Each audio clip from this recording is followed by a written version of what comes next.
Então, ok, gente, a gente vai dar início agora à especialidade de peixes.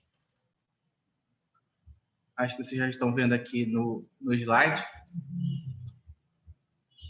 Então, a especialidade de peixes, ela é do ano de 1945. Ela é uma especialidade bem antiga, tá? E a numeração dela é N022, caso caia na prova, não já sabe. Ela é uma especialidade de nível 2, nem muito fácil, nem muito difícil. Ela é no meio aí, dá para a gente cumprir ela tranquilamente. Bom, o nome é peixes, né? Já viu? Os peixes, eles são animais vertebrados. O que seriam animais vertebrados? Eles têm vértebras, né? Ou ósseos também, né? A gente chama normalmente de espinhas, né? Que alguém já deve ter engolido algumas espinhas aí de peixe, com certeza. Bom, os peixes, eles são hidrodinâmicos e são ectotérmicos. O que é isso, Tess? Hidrodinâmico. Eles têm uma facilidade, devido ao seu corpo ser achatado, alongado, de quebrar a água, posso dizer assim. Então, o movimento deles dentro da água é muito rápido, eles têm uma facilidade muito grande, devido a essa hidrodinâmica deles. As próprias escamas dos peixes facilitam a quebra dessa água e facilitam também o movimento. Então, por isso, devido a toda a sua forma, né? Corpo meio achatado, corpo alongado, e por ter barbatanas, e inclusive escamas também, nadadeiras, né? Eles têm nadadeiras, caudas. Isso facilita muito a sua vida dentro da água, e eles são animais, por isso são animais hidrodinâmicos.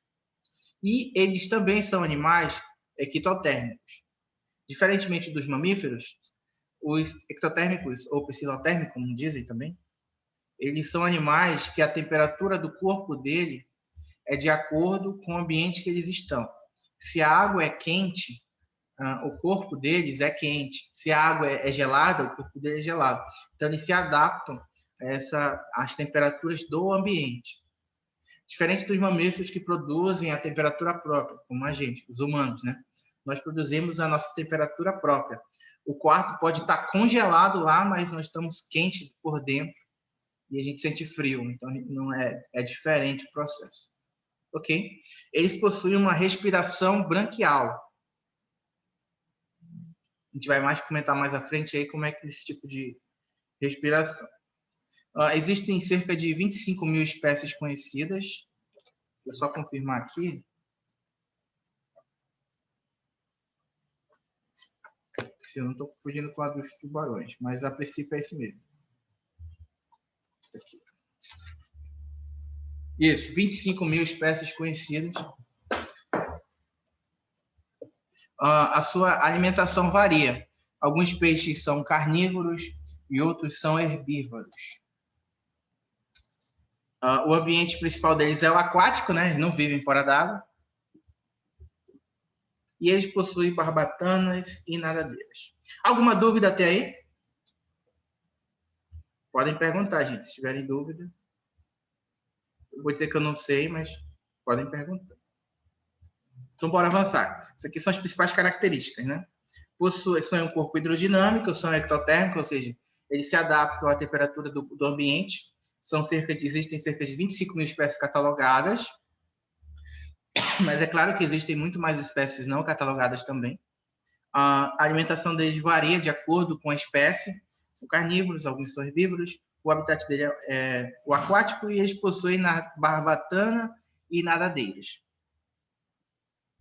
Os peixes, eles se dividem, né? Todas as suas famílias se dividem em duas classes. O rico e o pobre, quer dizer, não, perdão. Os condrictes e os oteictes, ou seja, os peixes cartilaginosos e os peixes ósseos. A gente teve a especialidade de tubarão, né?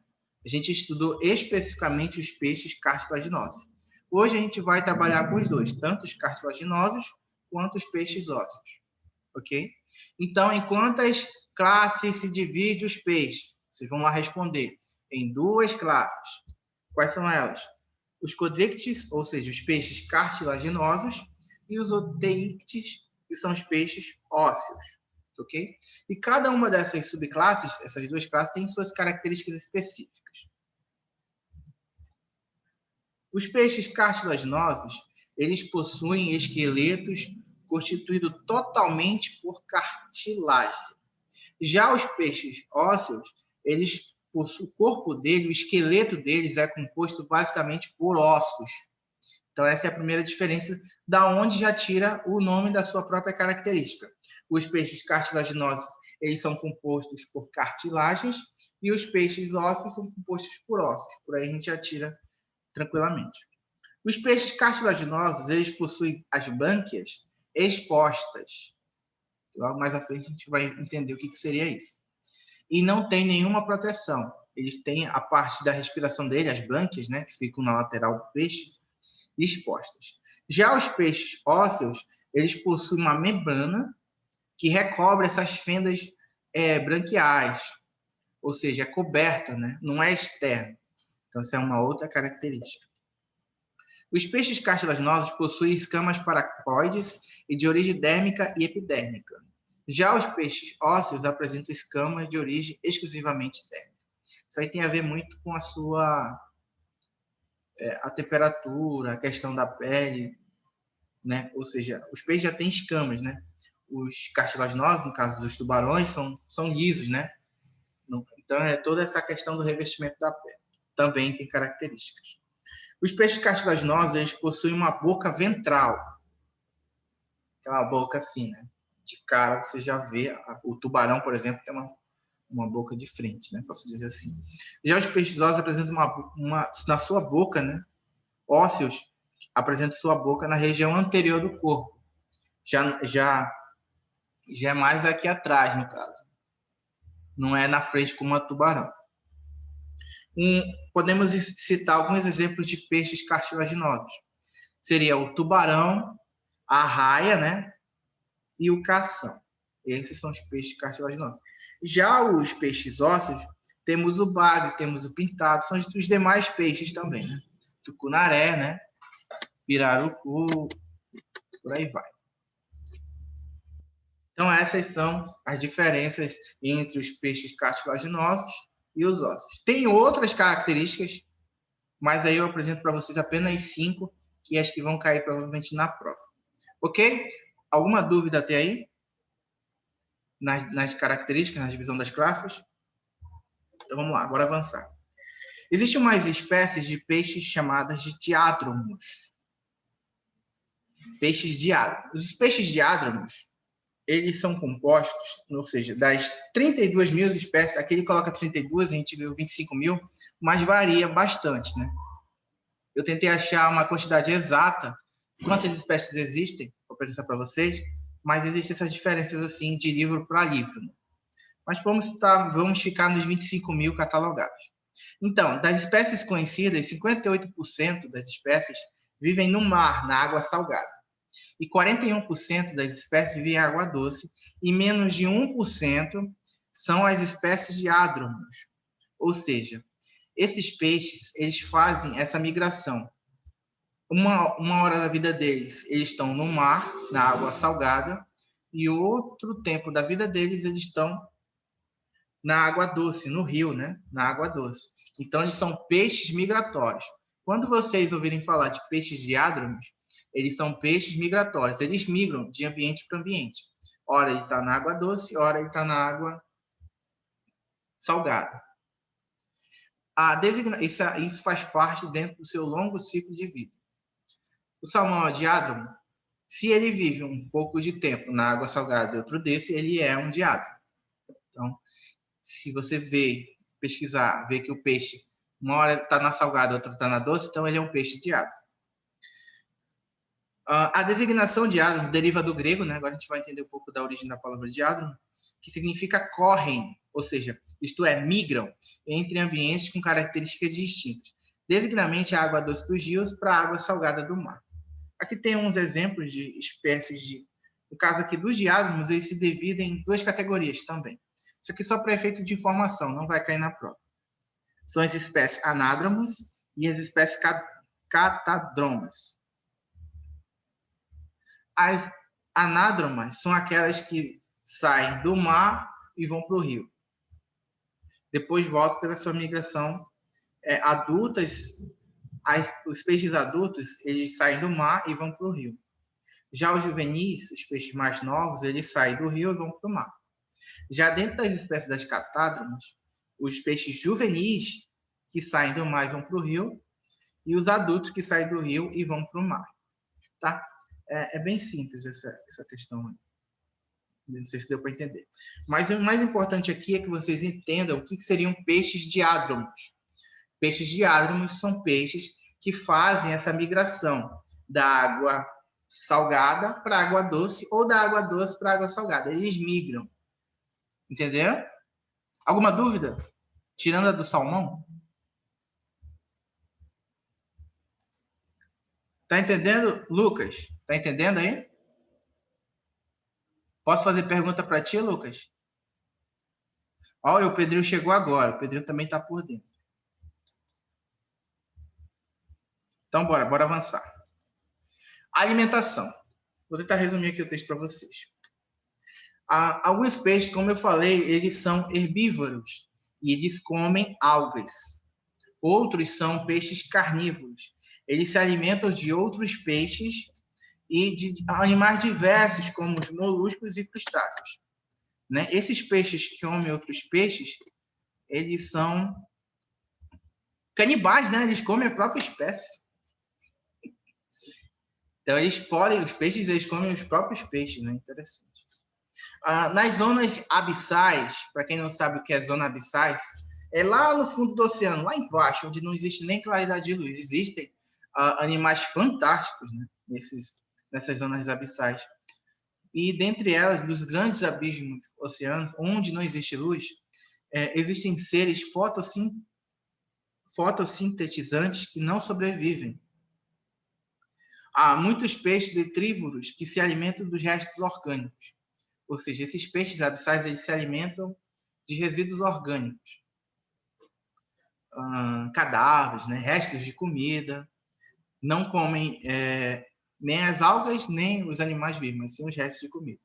O sistema digestório dos peixes, agora a gente vai entrar na parte da morfologia, ele é constituído de boca, faringe, esôfago, estômago e intestino, além de glândulas anexas, como o fígado e as pâncreas, né? O pâncreas. Entendeu? Então, o sistema digestório dos peixes é constituído por boca, faringe, esôfago, estômago e intestino, além de glândulas anexas, como o fígado e a pâncreas. A foto que vocês estão vendo aqui já é um micro-organismo que ele vive dentro da boca do peixe. Ele come basicamente o que o peixe come. Aqui já é um outro sistema. Bastante interessante também. Isso que eu coloquei aqui a foto. Bom, vamos então avançar aqui com os órgãos do sentido. Os peixes, eles têm diversos sentidos.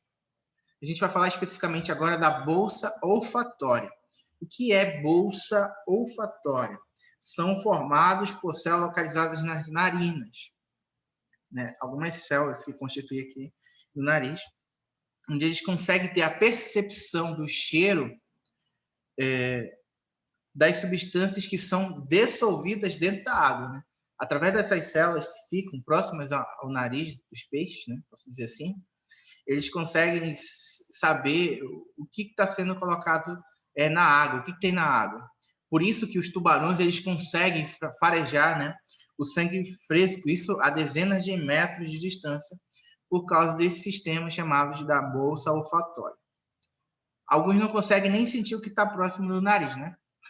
Imagina dezenas e centenas de quilômetros. Então, os peixes eles têm essa facilidade.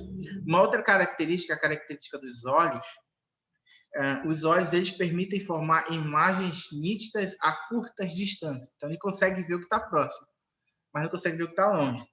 A maiores distâncias, no caso, eles percebem apenas alguns objetos e por causa também do movimento da água.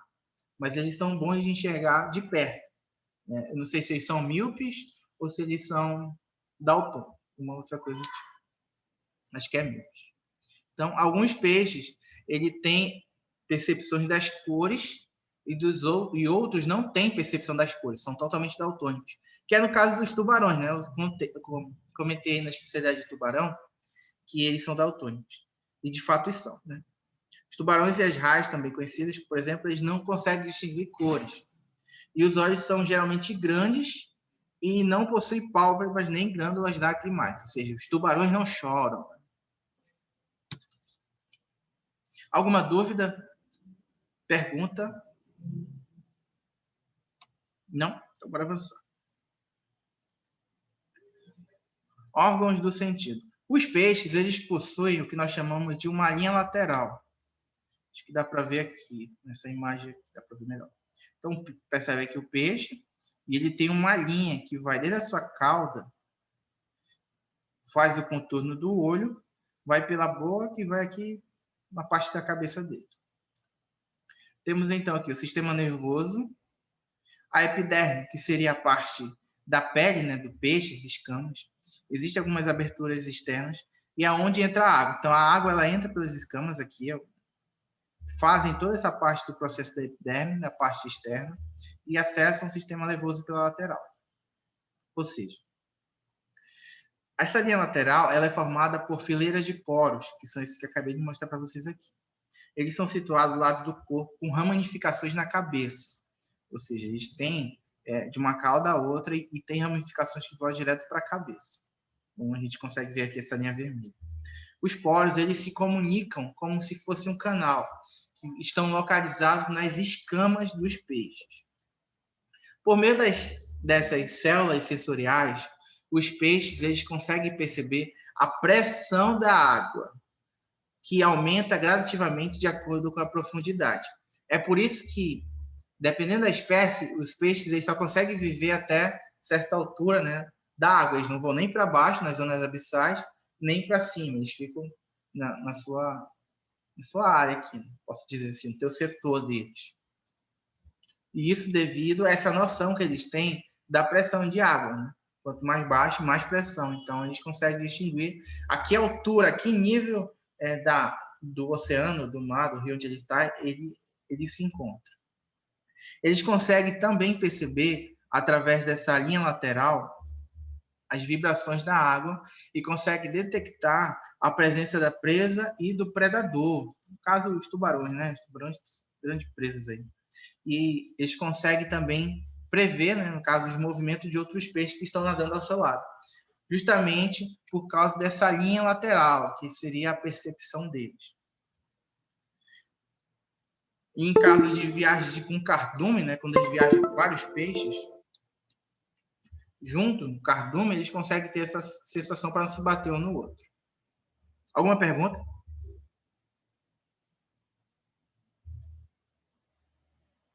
Ok.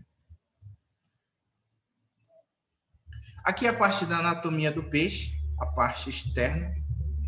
Nós temos aqui as narinas, como a gente falou, os olhos, o orpéculo. Aqui vem a questão das barbatanas, né? Tem barbatana dorsal mole, a caudal, barbatana caudal, que é aquela que fica na cauda, né? Pedículo. A linha lateral, a gente consegue ver aqui na foto também, ó. Tem aqui praticamente uma linha lateral. A barbatana anal, o ânus do peixe, as escamas, as barbatanas pélvicas e peitorais e a boca. O peixe basicamente é composto por barbatanas, né, e escamas. Peixes de barbatana e escamas, a gente pode comer? Uma dúvida. Sim ou não? De acordo com Levítico capítulo 11. Oi, tem alguém aí? Oi. Peixes com barbatana e escama, a gente pode comer? Sim. Sim, né? Agora, se ele não tivesse nem barbatana nem escama, a gente poderia comer? Não. O tubarão, ele não tem escama nem barbatana. Tem algumas barbatanas, mas ele não tem escama. Então, a gente não pode comer, né? Tubarão. Mas se bem que o tubarão é mais provável que ele coma a gente. É mais fácil de comer vocês, né? Não, mas tem gente que caça tubarão. Inclusive, tem algumas espécies de tubarão que estão em extinção. Aqui é a parte da anatomia interna. Aqui vem alguns órgãos, né? O esôfago, o rim, o ânus, as vértebras. Aqui a linha lateral, né? Como eu falei para vocês, a linha lateral. Bexiga, coração, né? Peixe tem coração. Ó. A vesícula, o fígado. Quando você compra um peixe na feira, eles já tiram todos os órgãos internos. Porque vocês só querem saber da carne do peixe, né? Seria basicamente essa parte da anatomia. Anatomia externa e anatomia interna.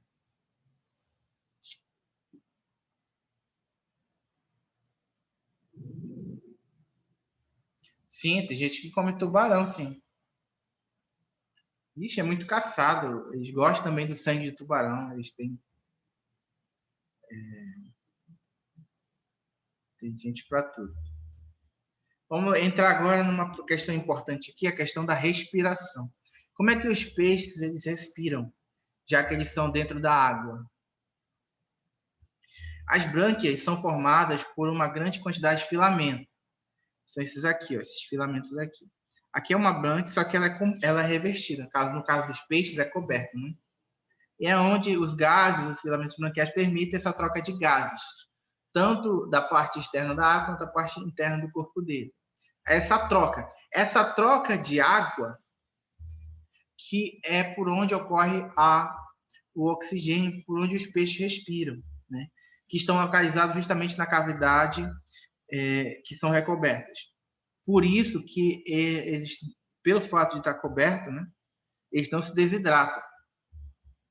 Né? Eles estão dentro da água, mas eles podem se desidratar também. Então, ocorre esse processo aí de troca de água. Por exemplo, a água entra aqui por dentro da boca do peixe, e aí, dentro desses filamentos, por onde passa a água, há esse processo aqui, esse trânsito. Por meio desse filamento, ocorre essa troca de água e logo ocorre também a oxigenação. As brânquias estão presentes em animais com poliquetas. No caso aqui, alguns animais, tartuzinho de jardim e os crustáceos. Eles são recobertos por ópicos e nos peixes ósseos por câmaras branquiais, no caso dos caranguejos.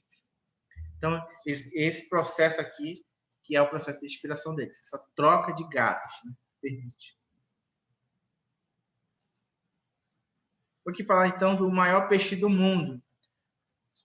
Quantos de vocês aqui conhecem, sabem quem é o maior peixe do mundo? O maior peixe do mundo é o tubarão-baleia. Para quem não sabe, os tubarões são peixes, né? Ah, Steph, mas e a baleia? A baleia, ela é um mamífero, né? Ela é um mamífero marinho. Então, ela não pode ser considerada como o maior peixe do mundo. Então, se eu perguntar para vocês quem é o maior peixe do mundo, tubarão-baleia, com certeza. Ela pode chegar, né, o maior registro, no caso já registrado no Guinness, eu acho, foi com 12 metros de comprimento. Então, é um bicho enorme, né? Um tubarão enorme. 12 metros de comprimento. É um prédio aí de 4 andares, basicamente. Um prédio aí de 4 andares é o tamanho desse tubarão-baleia. E ele pode chegar aí a 21,5 toneladas. Toma, né? Tão pesado que ele é. E, bom, ele se alimenta de pequenos organismos, tais como os crustáceos, que foram chamados os plânctons, né? Então, ele é um tubarão que não come carne. Como a gente também citou na especialidade de tubarão. O tubarão-baleia é encontrado aonde? Em ambientes oceânicos tropicais, ambientes abertos, né, no oceano. E é raramente visto em águas cuja temperatura seja inferior a 21 graus Celsius. Então, raramente, mas há a possibilidade de encontrar ele dentro dessa temperatura. Agora a gente vai... vocês vão ver esse peixe lá no Musa, domingo que vem, mas eu justamente queria falar sobre esse peixe especificamente, que é o maior peixe do Amazonas. Vocês sabem quem é o maior peixe do Amazonas? Eu nem botei o nome dele aqui. Alguém sabe que peixe é esse? Souber, liga o áudio e fala. Não sabem. Não sabem. Qual é esse peixe? É o pirarucu. É o pirarucu, exatamente. Ele é o maior peixe do Amazonas. Ele pode chegar a 3 metros de comprimento. De tão grande que ele é.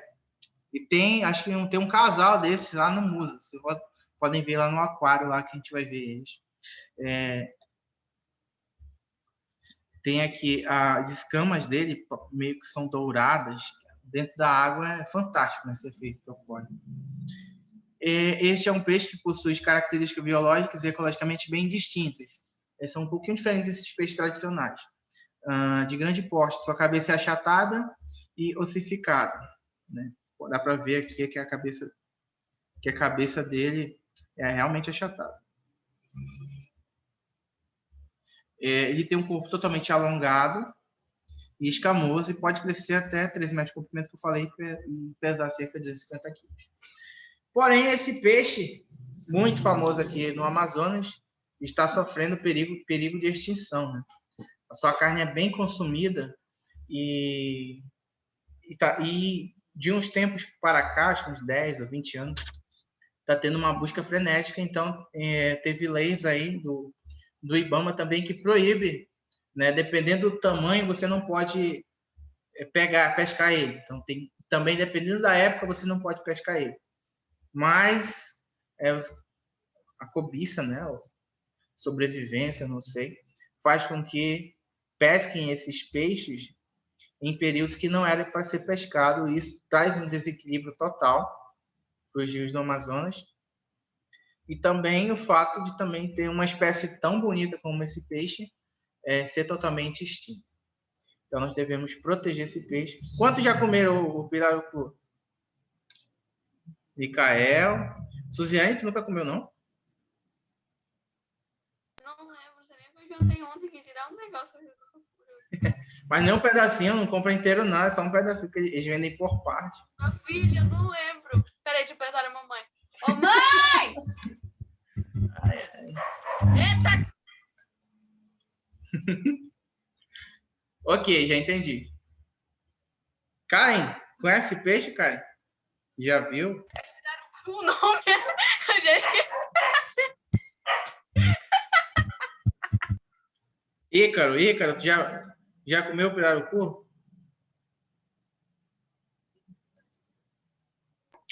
Minha mãe disse que não, então... Realmente é um peixe muito salgado, né? É um peixe muito salgado. Então, Minha mãe devido a essa caça... minha... Ó, já... Né? Vocês devem conhecer outros peixes também, comer outros peixes. Mas é um peixe muito bonito, eu destaco ele por ser o maior do Amazonas. Gente, é isso. O básico aqui para vocês, por exemplo, para vocês o básico, para ter a especialidade. E a prática é bem simples. Vocês vão, por meio de desenhos ou fotografias, pesquisar 15 peixes da Amazônia, tá? Da Amazônia. Não é o peixe palhaço, não, tá? O peixe palhaço, ele não é da Amazônia, eu não vou considerar ele sendo Então, são peixes da Amazônia. E vocês vão escrever o seu habitat, alimentação, tipo de procriação. Trabalho de pesquisa. Envia para o e-mail do clube, tá? Para enviar lá para o e-mail do clube. Você está tirando o Nemo da especialidade de peixes? Não pode. Você está tirando o Nemo. Ok? São peixes da Amazônia, tá? Eu quero peixe da Amazônia. Adoro, não conta não. O cunaré, né? Ó, pirarucu, já foi um. Que mais? Cita aí um peixe da Amazônia. Pacu, jaraqui. Quem comeu não sai daqui, né? Aquela história lá. Vai, quem mais? Cita nomes aí de peixe da Amazônia. Deixa eu ver quem manja de peixe aqui. Pedro, cadê o? Pedrinho, liga aí teu áudio. Cita aí um peixe da Amazônia. Não sabe. Então, aroanã, o surubim é peixe liso, hein? Peixe liso, a gente chama de peixe liso porque ele não tem escamas. Logo, não se pode comer. Mas tá valendo sim, tá? Peixe liso também é um peixe da Amazônia. Ninguém falou do bodó, não, aí, hein? Ninguém lembrou do bodó, né? Lá no Musa tem um bodó também. Vocês vão poder conhecer ele pessoalmente. Ok, gente? Então é isso. Vocês vão me entregar a prática. E semana que vem, sábado que vem, é a prova, tá bom? Sábado que vem, prova da especialidade de peixe. Então, a gente já vem numa sequência aí. Tubarão, briófitas e agora peixes, tá bom? É bodó, né? Então é isso. Eu vou estar mandando para vocês os slides já no grupo daqui a pouco, para vocês se basear pelo slide, né? Para fazer a prova da semana que vem. Vai estar tão fácil quanto a prova de hoje de briófitas, tá? Foram só 5 perguntas,